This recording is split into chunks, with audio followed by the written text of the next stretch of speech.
Get out of here. Paying the bills doesn't make you family." Those were the exact words my own son, Kevin, shouted at me during the family Christmas gathering in front of all our relatives. I had just mentioned the $15,000 I had spent on him over the last year, and his wife Jessica leaned in and whispered in my ear, "You're just jealous of my mother?" I smiled, then let them pay the $15,000. That night, I shut it all down. By morning, there was police tears and total chaos. My name is Helen, I am 67 years old, and that December night, I discovered that, to my son, I was not his mother, but a walking ATM.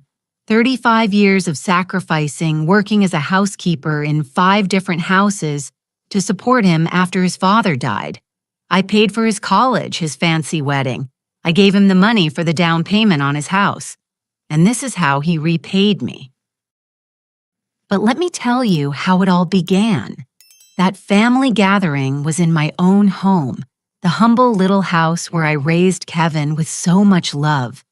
I had cooked all afternoon roast turkey stuffing Christmas punch. The table was set with my best dishes, the ones I saved for special occasions. I had invited my sisters, my nephews, and nieces. I wanted it to be a perfect Christmas. Kevin arrived late as always with his wife, Jessica. She is a 32-year-old woman who works as a secretary but always dresses as if she were a millionaire. That night, she was wearing a very elegant green dress and jewelry I knew she couldn't afford on her salary. She walked into my house without greeting me, checking her phone as if she owned the place. Kevin served himself a plate without asking how I was, if I needed help with anything. Nothing. He sat down and started eating in silence. I tried to make conversation, asking him about his work, about his plans for New Year's. Short answers, monosyllables, as if talking to me was a bother. It was then that I mentioned I had been working extra hours cleaning houses to save money for their Christmas gifts. I wanted to buy them something special to show them how much I loved them. Jessica looked up from her phone and gave me a look of contempt I will never forget. "Helen, you're not young anymore. You should be thinking about retiring instead of bothering Kevin with your money problems." Bothering. That word stabbed me like a dagger in the chest. I explained that it wasn't a bother, that he was my son and I had always worked to support him. Then Kevin spoke, and his words broke my soul into pieces. "Mom, Jessica is right. You're always talking about money, about what you spend on us. You seem obsessed with reminding us how much it costs to keep you around." "Oh, keep me around. I was the one keeping them.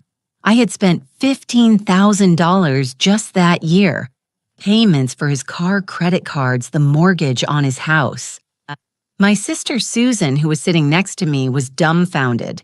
My nephews and nieces stopped eating, feeling the tension that filled the air.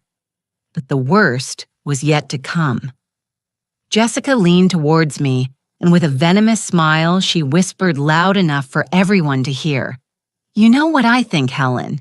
I think you're jealous of my mother, Patricia. She has real money. She can give us things without reminding us every 5 minutes.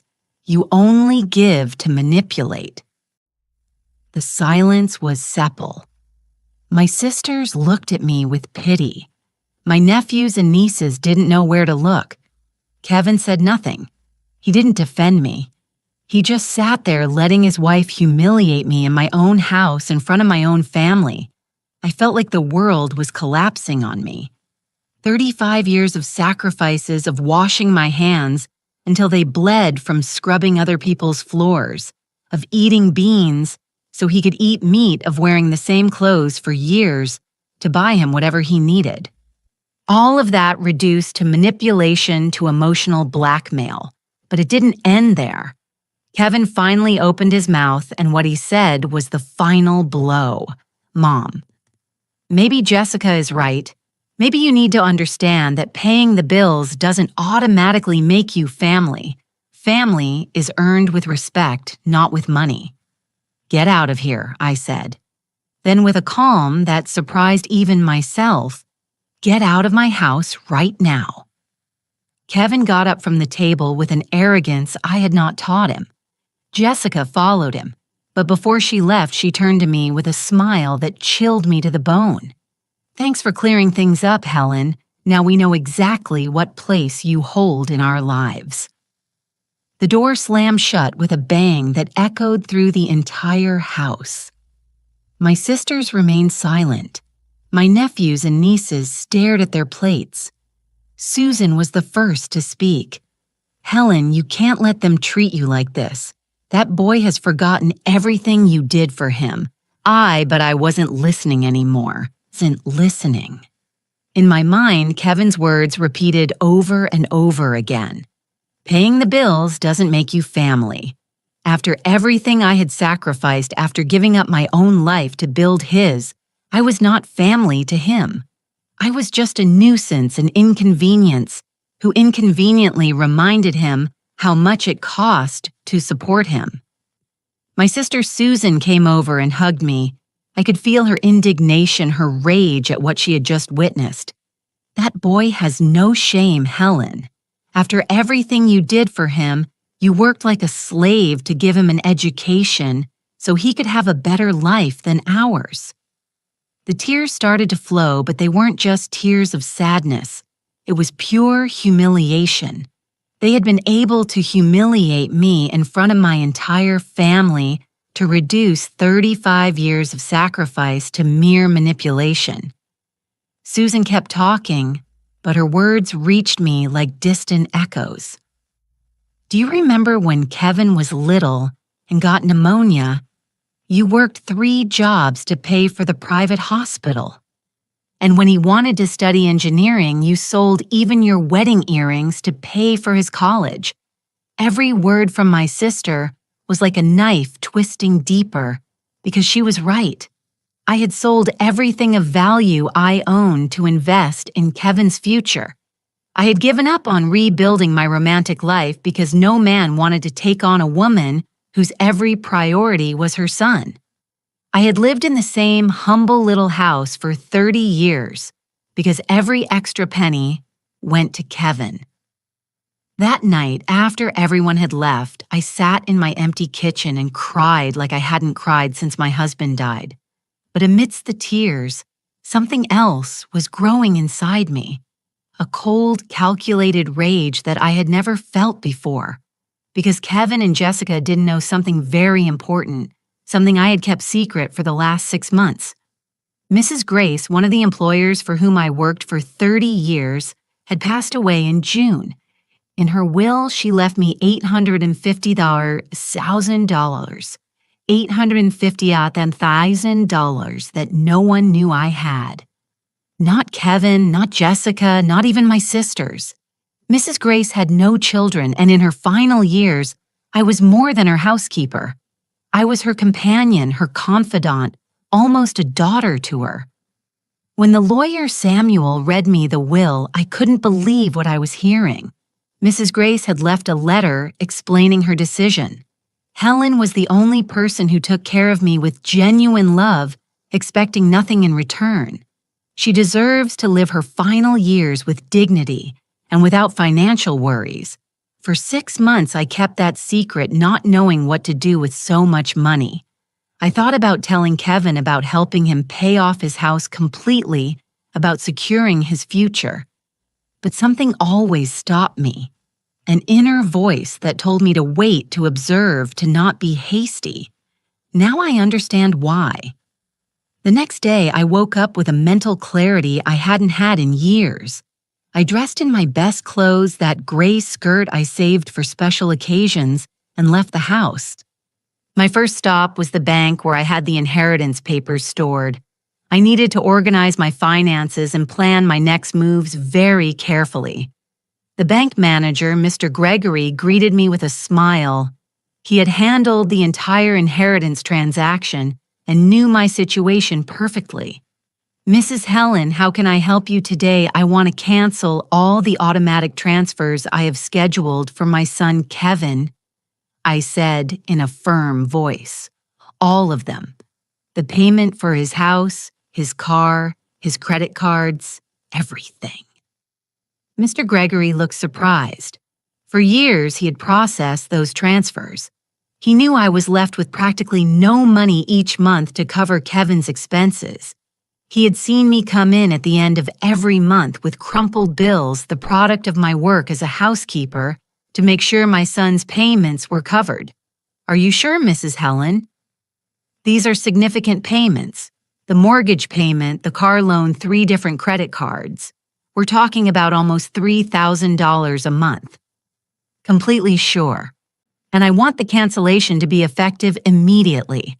I signed all the necessary papers. Mr. Gregory explained that Kevin would receive notifications from all the banks and companies informing him that the payments had been suspended, that he would have about a week before they started charging him late fees. 1 week. Kevin would have 1 week to realize his personal ATM had stopped working. My next stop was a boutique downtown, an elegant place I had never entered because everything seemed too expensive. But that day was different.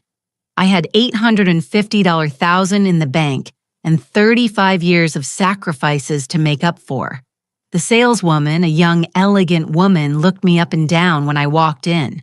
She probably thought I had mistaken the store, that a 67-year-old housekeeper had no business there. "How can I help you?"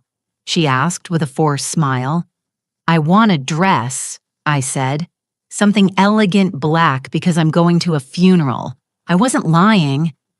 I was going to the funeral of submissive Helen, of the Helen who swallowed insults, of the Helen who believed love was demonstrated by letting herself be humiliated. That Helen had died last night in my kitchen. The dress I chose cost more than my monthly salary as a housekeeper. Black elegant with a cut that made me look like what I now was, a woman with power. I also bought myself high-heeled shoes, a genuine leather handbag, and pearl earrings. I left that boutique feeling like a completely new person. That afternoon, as I was walking downtown with my purchases, my phone rang. It was Kevin. For the first time in years, he was calling me. "Mom, I need to talk to you." Something weird happened with the banks. His voice sounded worried, confused, almost desperate. I smiled as he continued to speak. I got like 10 different notifications saying automatic payments were canceled. It must be a system error. "You didn't change anything in your account, did you?" "How strange, Kevin." I replied in the sweetest voice I could manage. "And what were those payments for? You know, Mom, the usual. The house, the car, the cards, the payments you help us cover." Now he was saying, "Help us." It was no longer manipulation, no longer an obsession with money. Now it was help. How quickly words change when you need something. "Kevin, last night, you and your wife made it very clear to me that paying the bills doesn't make me family. So I decided to stop paying bills." The silence on the other end of the phone was glorious. I could imagine his face, his panic, his desperation as he processed what he had just heard. "Mom, wait. You can't do that.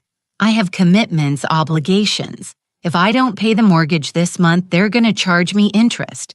The bank could start foreclosure proceedings. And what does that have to do with me, Kevin? You yourself said that paying bills doesn't make me family. So I'm not responsible for the bills of someone who is not my family. But Mom, you didn't mean what, that I'm an ATM, that I'm obsessed with money, that I manipulate with my payments, because that's exactly what you said." Kevin's voice began to break. It was the first time in years I had heard him like this, vulnerable, scared, but it was too late for regrets. "Mom, please, we need to talk. Come to the house. We can fix this." "No, Kevin. Your house is your problem now. I have my own plans." I hung up the phone and turned it off.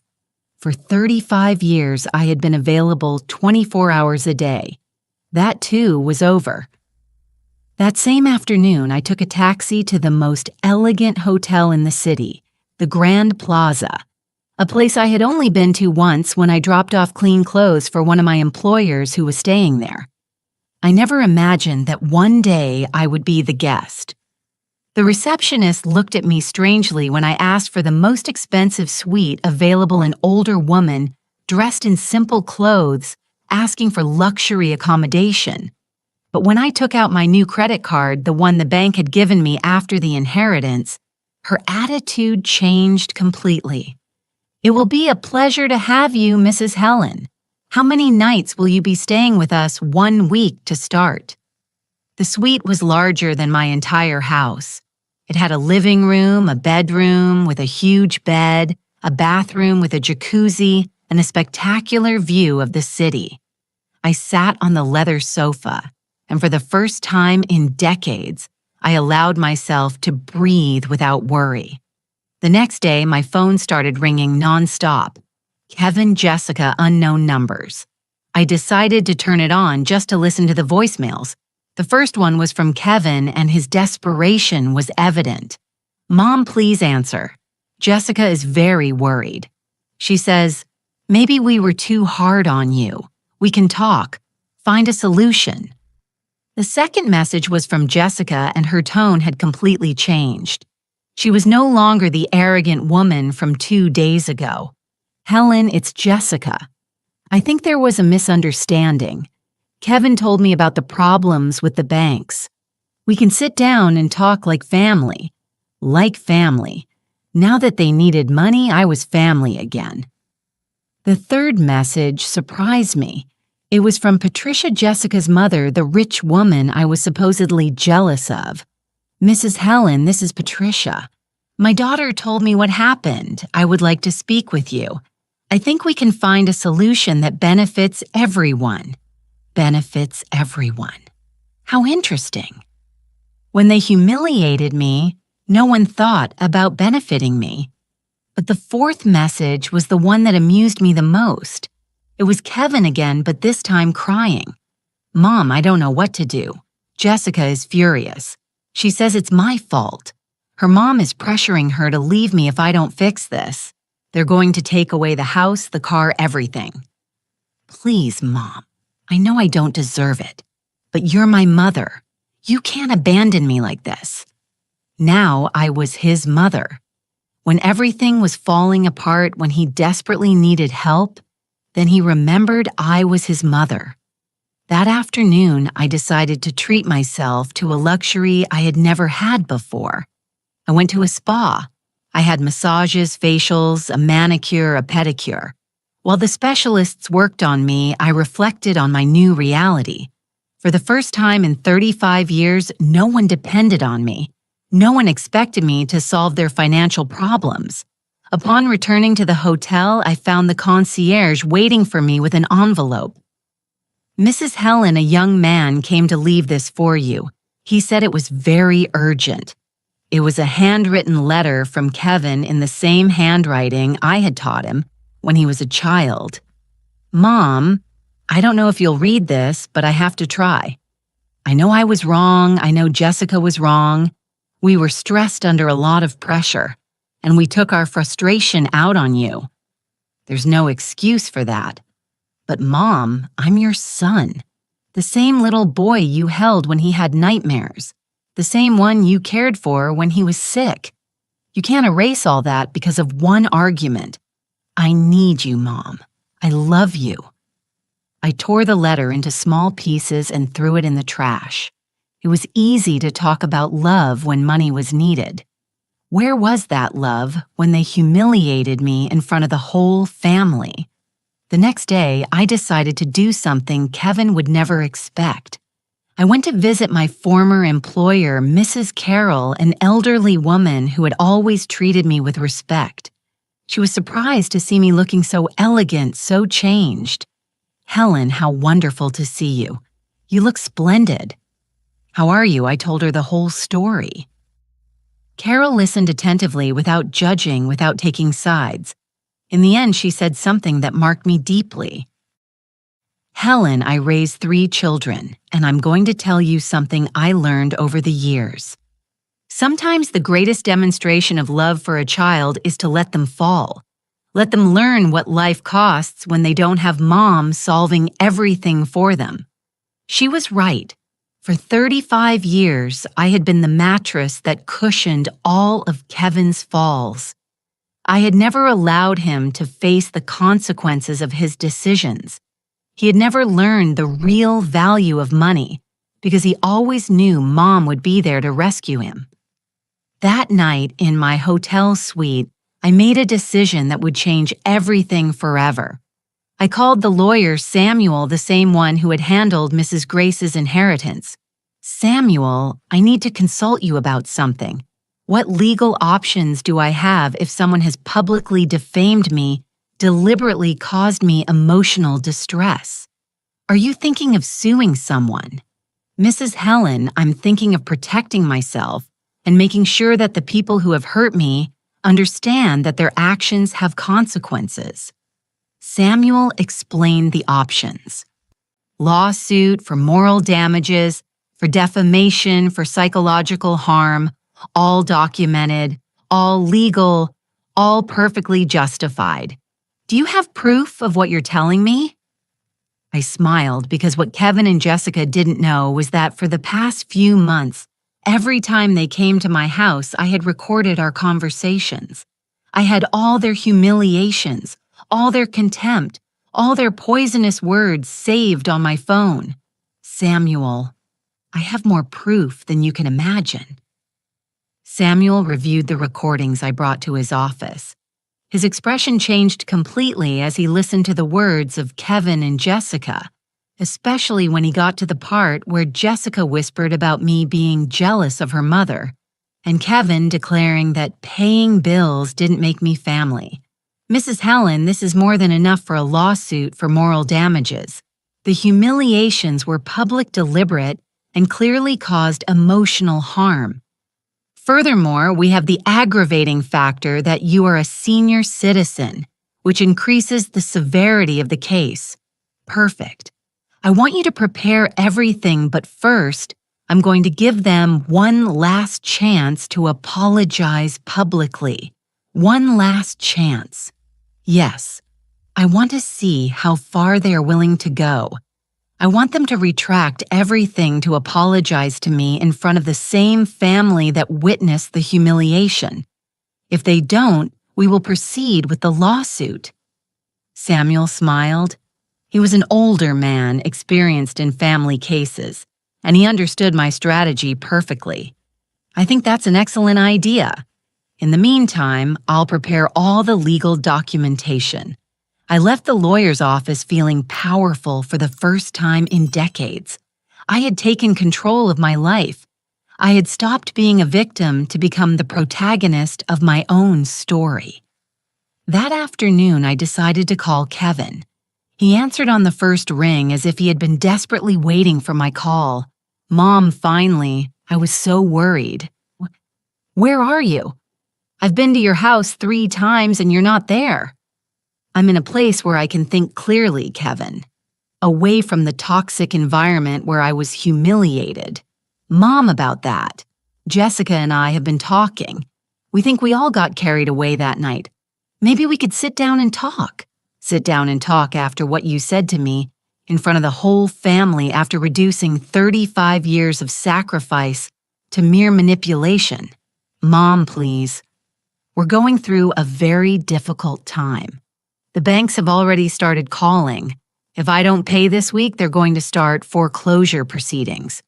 Oh, so now you're going through a difficult time.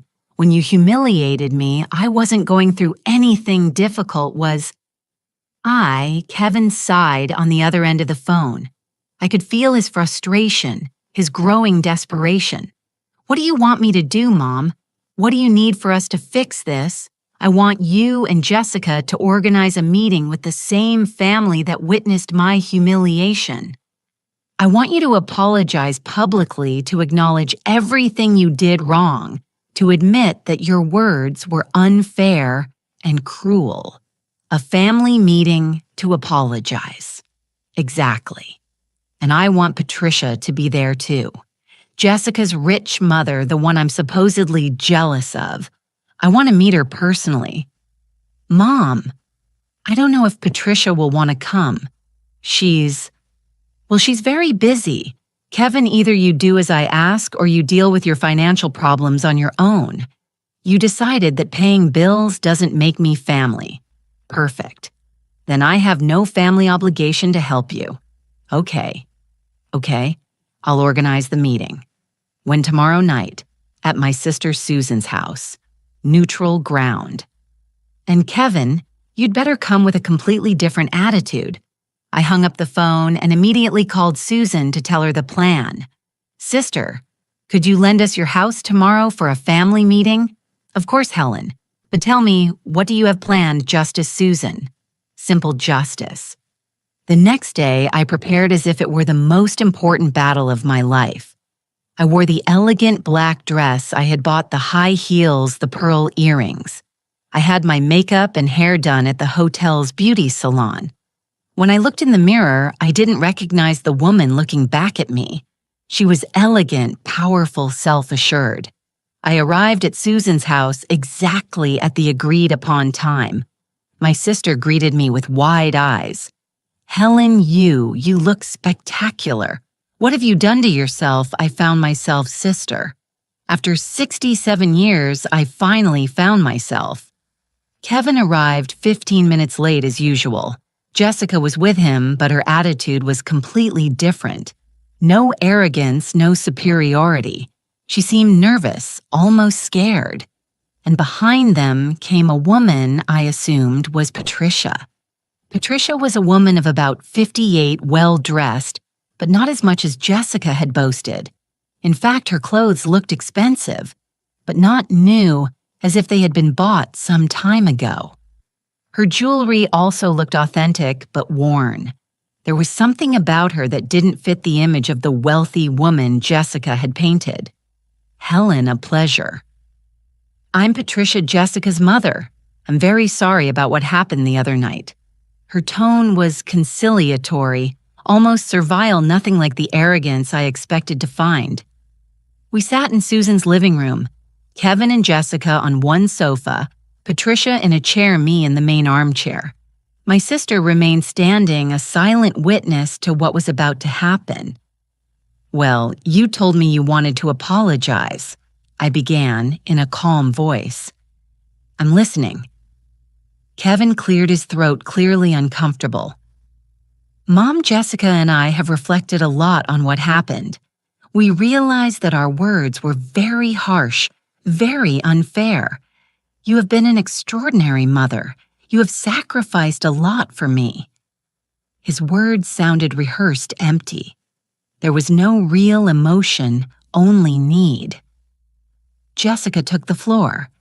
Helen, I also want to apologize. I was stressed that night with a lot of pressure from work, and I said things I shouldn't have. You are an admirable, hardworking woman, and you deserve respect. More hollow words. I could see in their eyes that they just wanted to get this charade over with so they could ask me for money again.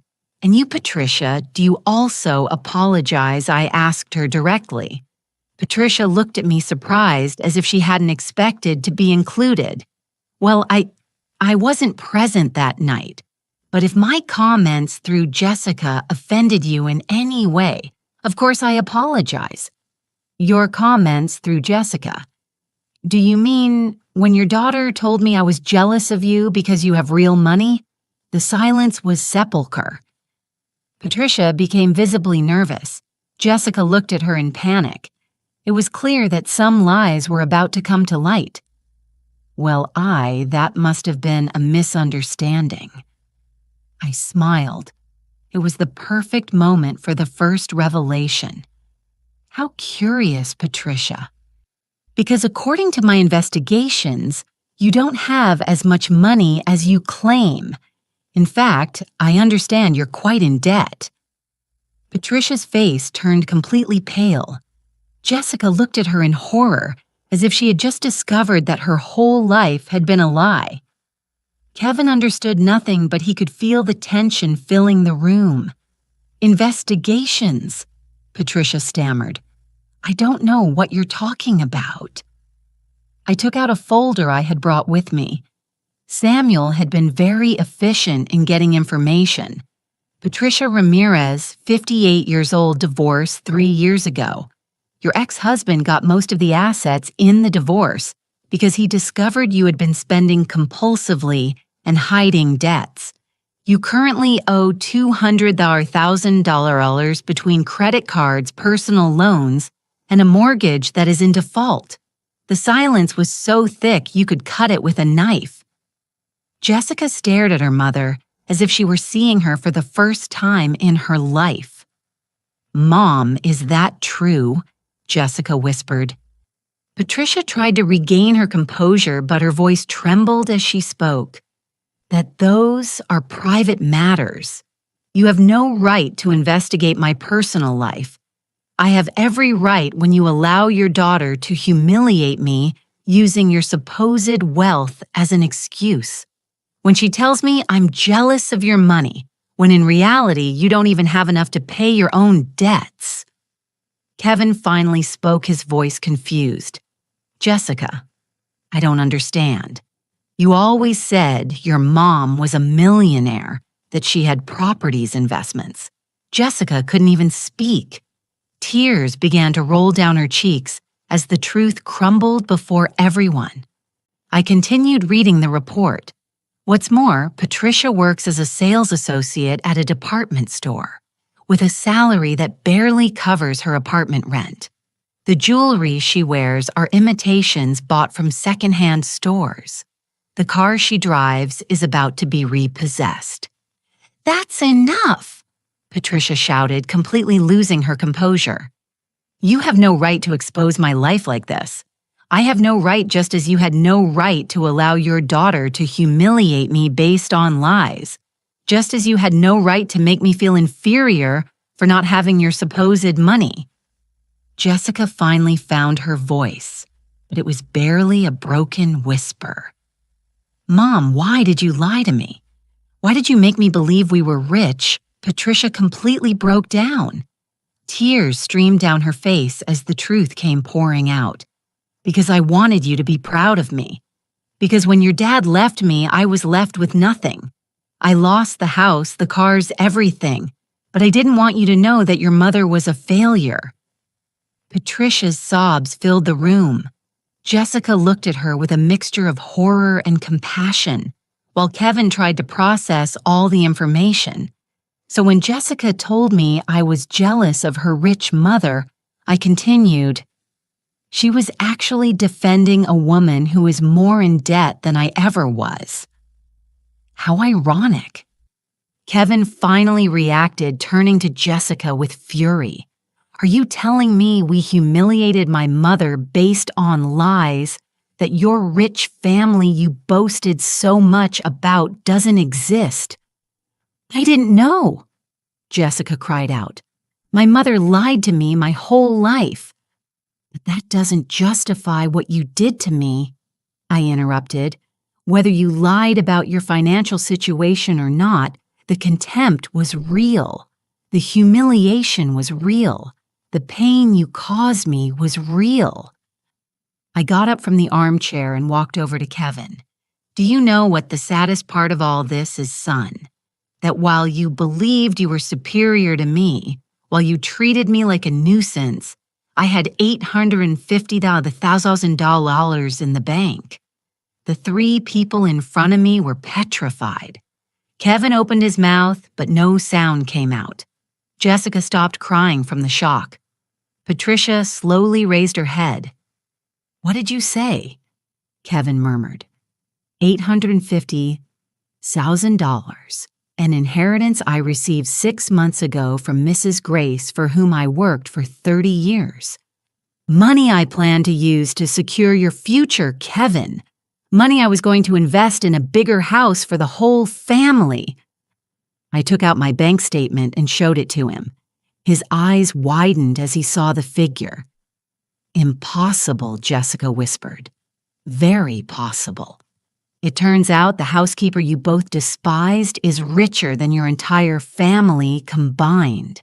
The woman who was supposedly jealous of Patricia's fine poverty could actually buy and sell everything you own 10 times over. Kevin stood up abruptly. Mom, why didn't you tell us? Why did you keep it a secret? Because I wanted to see who you really were when you thought I had nothing to offer. I wanted to see if you would respect me as a person, or only as a source of money. The answer became very clear that Christmas night. I continued. When you thought I was just a poor housekeeper, you treated me like trash. You humiliated me. You despised me. You told me that paying bills didn't make me family. Patricia finally spoke, her voice trembling. Mrs. Helen, if we had known what you would have treated me better. You would have feigned respect for my money. That's exactly the problem. Respect shouldn't depend on how much money someone has in the bank. Susan, who had been quiet all this time, finally spoke. Helen is right. I saw how they treated her that night. It was cruel, unfair, and painful to witness. Kevin approached me, tears in his eyes. Mom, I made a terrible mistake. I didn't know. I didn't think.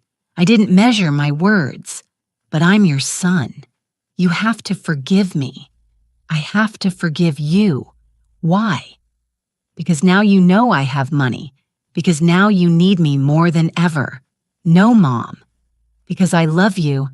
Because you're my mother, and I messed up. If you love me, Kevin, why did you treat me like that when you thought I had nothing to give you?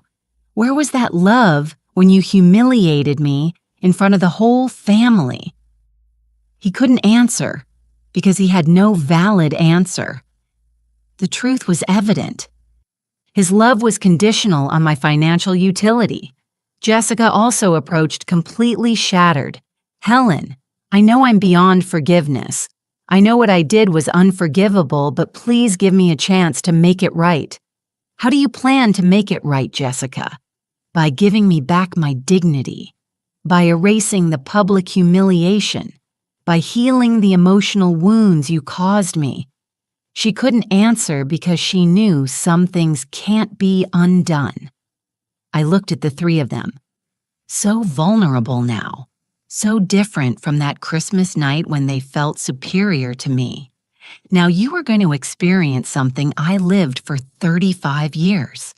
Financial uncertainty. You are going to know what it feels like to not have someone to solve your financial problems. You are going to learn the real value of money. What do you mean, Kevin asked, though he already knew the answer. That you are going to face your debts alone. That you are going to learn to live without the ATM you so despised. But Mom, Kevin stammered.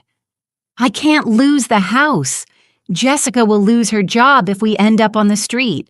We have a life built with my money, with my sacrifices.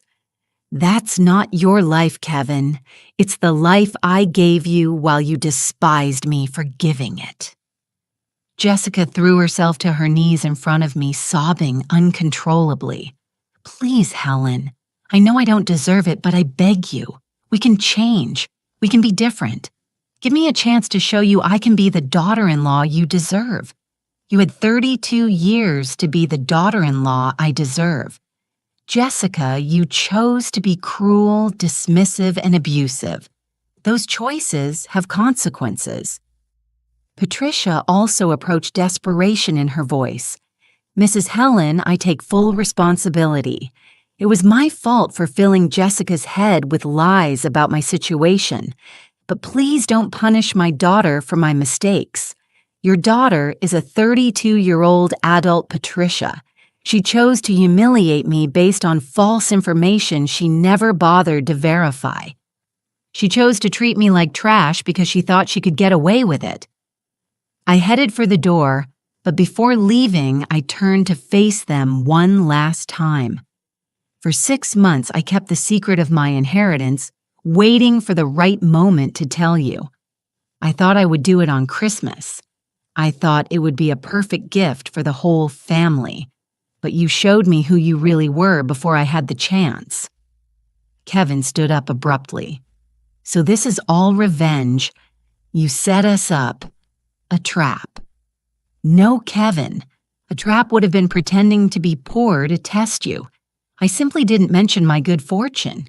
You chose to treat me badly without any provocation on my part. But we're family, he shouted in desperation. Family. You yourself said that paying bills doesn't make me family. Let's apply that logic. Humiliating, despising, and mistreating doesn't make you family either. I left Susan's house feeling liberated, but also emotionally exhausted. The taxi was waiting for me outside to take me back to the hotel. During the ride, I reflected on what had just happened. I had exposed all the lies. I had revealed my true situation, but I knew this was just the beginning. When I got to the hotel, I found multiple messages on my phone. Kevin had called 20 times in the last 30 minutes. Jessica had sent desperate text messages. Even Patricia had somehow gotten my number and had left pleading voicemails. I decided to listen to just one of Kevin's messages. Mom, please don't do this. I know we messed up. I know we were cruel to you, but we're your family. We're all you have in this world. Without us, you'll be alone forever. Is that what you want, to be alone with your money? His words infuriated me more than all the insults from Christmas night. Now it turned out that I needed them, that without them, I would be alone forever. The same emotional manipulation, but now with added desperation. I immediately called Samuel. Attorney, proceed with the lawsuit. I want you to file all the documents tonight. Are you sure, Mrs. Helen? Once we initiate the legal process, there's no going back. Completely sure. I want you to sue for moral damages, defamation, and psychological harm. I have the recordings. I have witnesses. I have everything you need. Perfect. I will file the lawsuit tomorrow morning. What amount do you consider appropriate? $100,000. And I want it to be public. I want the whole city to know what they did to me. The next day, the lawsuit was the talk of the entire neighborhood. The lawyer had contacted a local journalist, and the story of the millionaire housekeeper suing her ungrateful son spread like wildfire. My phone wouldn't stop ringing. Unknown numbers, reporters wanting interviews, curious neighbors. But the calls that hurt the most were from Kevin. Increasingly desperate, increasingly pleading. I decided to answer one of his calls, the 10th of the day. Mom, please stop this. The lawsuit was in the newspaper. Everyone is talking about us. Jessica lost her job. They fired her because of the scandal. The neighbors pointed us on the street. And how do you think I felt when you humiliated me in front of the whole family? How do you think I felt when you treated me like trash? But Mom, this is too much. It's one thing for you to leave us without money, but to ruin our reputations, our jobs, our lives. It's one thing to make a mistake, Kevin. It's another thing to deliberately humiliate your mother for years and then expect no consequences. It wasn't years. It was one night. One night. Do you really think it all started that Christmas night? How many times did Jessica treat me with contempt? How many times did you make me feel like I was a burden? How many times did you ignore my feelings? Kevin fell silent because he knew I was right. The contempt had been constant, gradual, systematic. Christmas night had just been the last straw. Mom. Okay. I accept that we were cruel. I accept that we hurt you. But what's your plan? To completely destroy us? My plan is for you to learn that actions have consequences, that respect is earned, not bought, that treating people badly, especially your mother, is not something you can do without facing the consequences. And then, what? When we've lost everything, when we're on the street, when Jessica and I have divorced because we couldn't handle the pressure. What will you have gained from that? I will have gained my dignity back. I will have gained the peace of mind of knowing that I didn't allow myself to be treated like trash anymore. That afternoon, as I drank tea on the terrace of my suite, I reflected on Kevin's words. What was I really going to gain from all this? Would revenge give me back the 35 years of sacrifice? Would it heal the emotional wounds? But then I remembered Jessica's face when she whispered that I was jealous of her mother. I remembered the coldness in Kevin's eyes when he told me that paying bills didn't make me family. I remembered the public humiliation, the cruel laughter, the absolute contempt. No, this wasn't just revenge. This was justice. This was setting boundaries after a lifetime of not setting them. This was teaching them that even a mother's infinite patience has a breaking point. That night, I made a decision that would change the course of this whole story. I was going to do something Kevin would never expect, something that would hit him where it hurt the most in his public pride. The next day, I woke up with an idea that filled me with an energy I hadn't felt in years. If Kevin wanted to play dirty, if he wanted to manipulate the situation in his favor, I was going to teach him what it really meant to have power. I called Samuel and asked him to organize a press conference. I wanted to tell my story publicly with all the details, all the proof, all the recordings. If the story was already in the local paper, it was better for people to hear my full version. Mrs. Helen, are you sure you want to expose yourself so publicly, Samuel, for 67 years? I have lived in the shadows, working in silence, enduring private humiliations. It's time for the world to know who I really am. The press conference was scheduled for Friday afternoon in the main ballroom of the hotel where I was staying. Samuel contacted several local and some national media outlets. The story had piqued curiosity, a millionaire housekeeper suing her own son for emotional abuse. Meanwhile, Kevin had begun a desperate campaign to clear his name. He had created social media profiles telling his version of events, presenting me as a vengeful and manipulative mother who was destroying her family over a misunderstanding. His posts said things like, "My mother is punishing us for a normal family argument. She cut off all financial support overnight and is now suing us for $100,000. Is this what a loving mother does?" The comments were divided. Some supported him, saying I was a toxic mother. Others criticized him, especially as rumors began to circulate about the details of what had really happened that Christmas night. But what bothered me most was seeing that Jessica had also started posting on her social media. She had uploaded photos of herself crying with messages like, "I lost my job over a family misunderstanding. My mother-in-law decided to ruin our lives because we had an argument." Where is the Christian compassion, Christian compassion? After publicly humiliating me now, she was talking about Christian compassion. On Thursday night, the day before my press conference, Kevin did something I never thought he would do. He created a live stream on Facebook to tell the truth about what was happening. I found out because my sister Susan called me upset. "Helen, Kevin is live streaming. He's saying terrible things about you. He says, you went crazy with the money, that you were always manipulative, that you're taking revenge because he got married." I turned on my computer and went to his stream.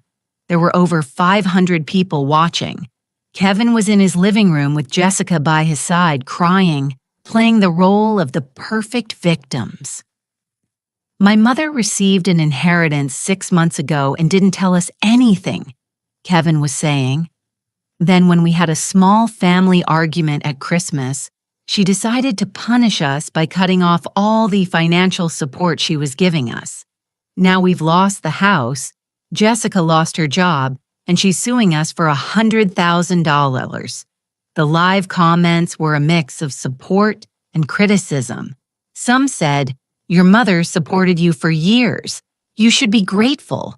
Others commented, "A mother shouldn't abandon her children like that." But what enraged me most was when Kevin started crying on camera. "I just want my mother back. I know we made mistakes, but she was all we had.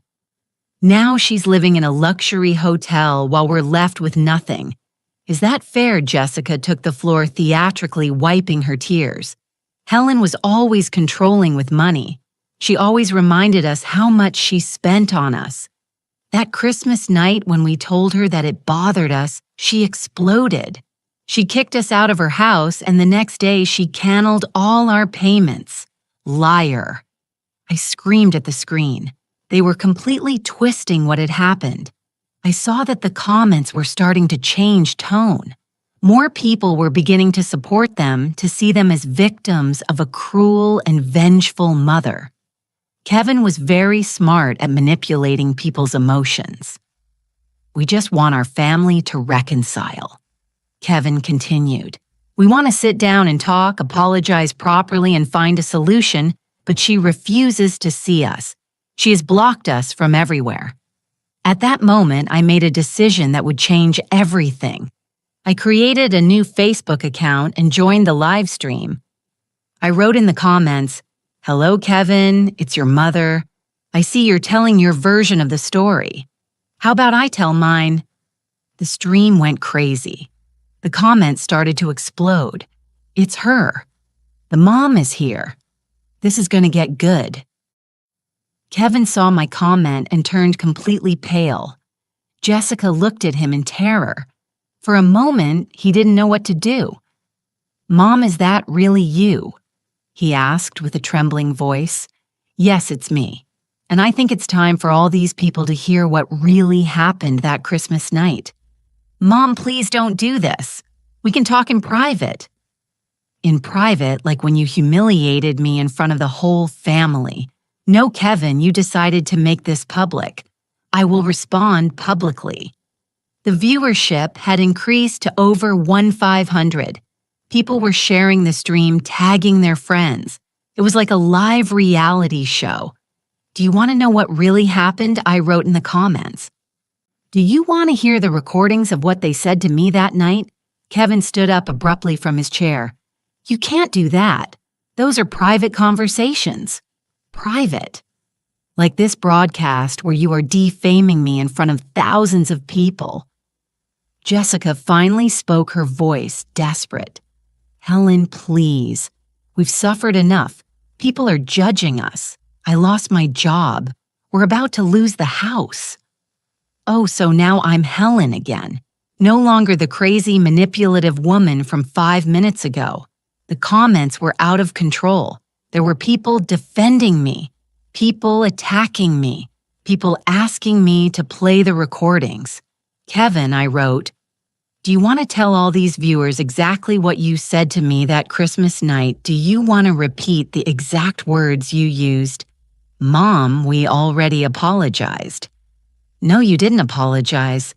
You told me it was a misunderstanding, that you were stressed, that we all got carried away. But you never admitted how cruel you were." At that moment, I decided to do something I knew would be devastating for them. "You know what? You're right. It's better if the recordings speak for themselves." And without further ado, I started playing the audio from Christmas night through my computer speakers directly into their live stream. Jessica's voice came through clear and crisp. "You're just jealous of my mother. She has real money." Then Kevin's voice. "Paying the bills doesn't automatically make you family." The silence on their stream was absolute. The comments exploded with outrage towards them. The comments on the stream turned into an avalanche of criticism against Kevin and Jessica. What ungrateful children. Poor lady. They deserve everything that's happening to them. Kevin tried to defend the indefensible, but his voice sounded desperate and unconvincing. "Those recordings are taken out of context," he stammered. There was an argument. We all said things we regret. I continued playing more parts of the audio. Jessica's contemptuous voice saying I was obsessive about money, the cruel laughter when I mentioned my sacrifices, the exact moment when Kevin told me I sounded like a complaining ATM. Every second of audio was more devastating than the last. The viewership of the stream increased to over 3,000 people. The story was going viral in real time. This is what you call a small family argument. I wrote in the comments humiliating a 67-year-old mother in front of her entire family. Jessica tried to take control of the situation. Helen, I understand you're hurt, but this isn't going to repair our relationship. This is just making things worse for everyone. Repair our relationship. What relationship, Jessica? The one where you treat me like trash and I pretend it doesn't hurt. The comments were relentless. That daughter-in-law is a snake. The son is ungrateful. Mrs. Helen, you did the right thing. Kevin finally lost his composure completely. That's enough, Mom. You're destroying our lives. People are attacking us on the streets. Jessica can't even leave the house. And how do you think I felt when you attacked me that night in my own house? When you made me feel like a stranger in my own family? At that moment, I decided to play the most painful part of the recording. The moment when Kevin told me to get out of my own house and Jessica's final words. Thanks for clearing things up, Helen. Now we know exactly what place you hold in our lives. The silence after those words was sepal. Even the comments paused for a few seconds, as if everyone was processing the cruelty of what they had just heard. Then the comments exploded with a fury I had never seen. They are monsters. How can they treat their mother like that? They deserve to lose everything. Mrs. Helen don't give them a single penny. Kevin stood up abruptly and tried to end the stream, but it was too late. Thousands of people had already recorded clips of the stream and were sharing them on all social media platforms. Before he could end the stream, I wrote one last comment that I knew would be devastating. For everyone watching this for 35 years, I worked as a housekeeper to give this man the life I never had. I paid for his college, his wedding, his house, his car. I spent my last savings on him, and this is how he repaid me. Now that I have my own money that I no longer need to be his ATM, he wants to play the victim. The only victim here is me. Kevin abruptly ended the stream, but the damage was already done. In less than an hour, clips of the stream were circulating all over the city. The neighbors who used to greet him now pointed at him with contempt. The store where Jessica had worked issued a statement saying they had fired her for representing values contrary to those of the family-owned company. My phone wouldn't stop ringing. Reporters' television shows, even producers of entertainment programs, wanted to interview me. The story had transcended local boundaries and was becoming a national phenomenon. That night, I decided to cancel the press conference I had planned. It was no longer necessary. The live stream had accomplished more than any formal event could have. The next day, I woke up to a call from Samuel. Mrs. Helen, did you see the news? The story was on national programs. They're calling Kevin the most ungrateful son in the country. I turned on the television and sure enough, my story was on every channel. Morning shows, news programs, entertainment shows. Everyone was talking about the case of the millionaire housekeeper and her ungrateful son. What was most shocking was seeing that they had managed to get interviews with my former employers. Mrs. Carroll, for whom I had worked for 15 years, was on television defending me. Helen is the most hard-working and noble woman I have ever known, Carroll said in the interview. She never missed a day of work. She was always worried about saving money for her son. To see how they treated her is heartbreaking. Another of my former employers had also been interviewed. Helen sacrificed her whole life for that boy. She worked in 3 houses simultaneously to pay for his studies. We saw her come home exhausted but always with a smile because she knew she was building her son's future. The testimonials continued throughout the morning. My former boss's neighbors, even the grocerier from the corner store where I shopped for years, all telling stories of my sacrifices for Kevin. But what struck me the most was an interview they did with the sister of Mrs. Grace, the woman who had left me the inheritance. My sister Grace always said that Helen was like a daughter to her. The woman explained in the last years of her life, Helen was not only her employee, she was her companion, her confidant, her family. That's why she left her that inheritance, because she knew that Helen had cared for her with genuine love, not for personal gain. As I was watching the news, my phone rang. It was a number I didn't recognize. Mrs. Helen, this is Maria Sanchez from the show Justice for All. We would like to invite you to our program to tell your full story. Over the next few days, the invitations kept pouring in. Radio shows, television programs, even a publishing house that wanted me to write a book about my experience. Meanwhile, Kevin and Jessica's lives were falling apart publicly. Social media had turned them into social paras.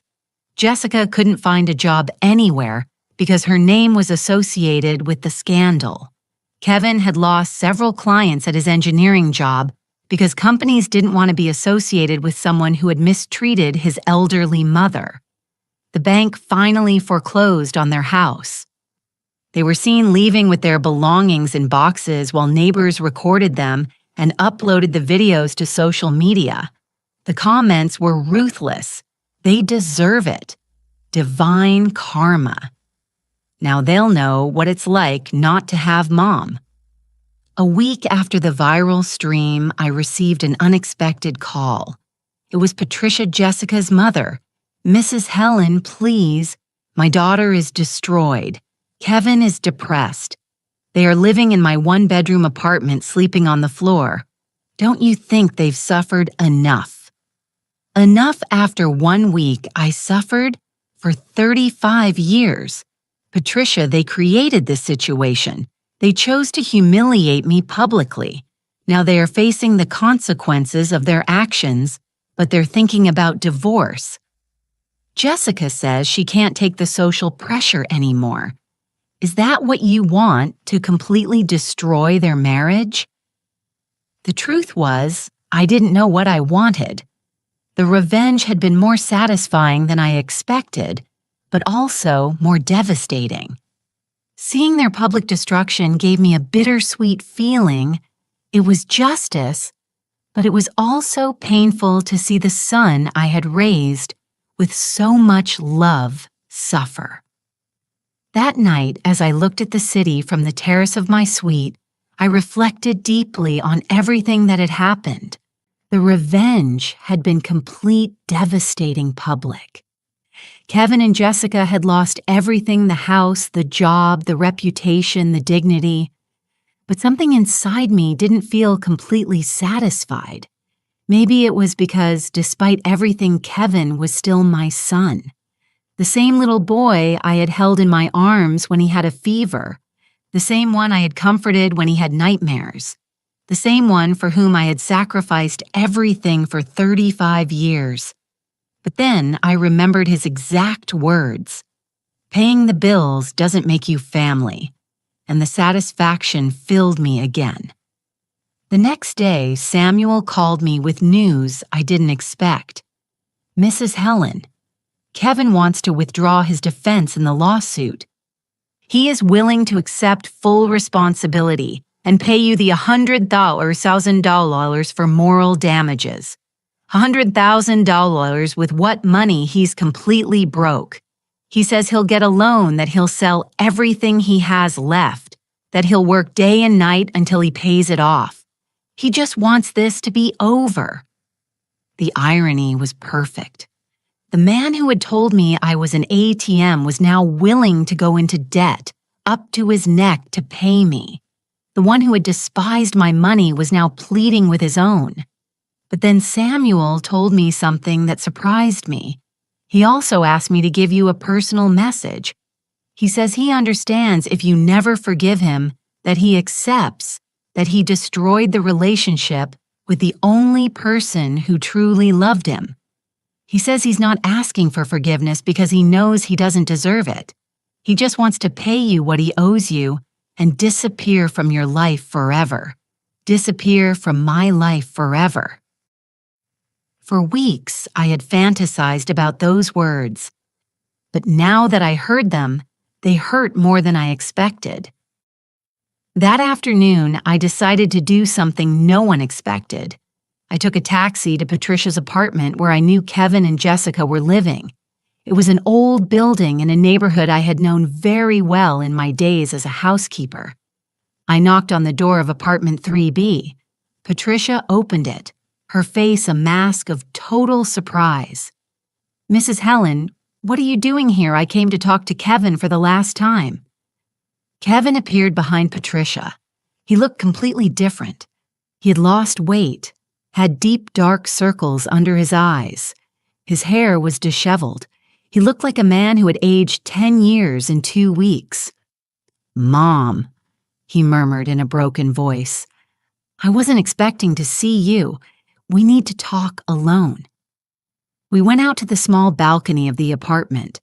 The contrast with my luxury suite was brutal. 2 weeks ago, he lived in a 3-bedroom house, and I lived in a humble little cottage. Now the positions had completely reversed. "How are you?" I asked, although the answer was obvious. "Destroyed."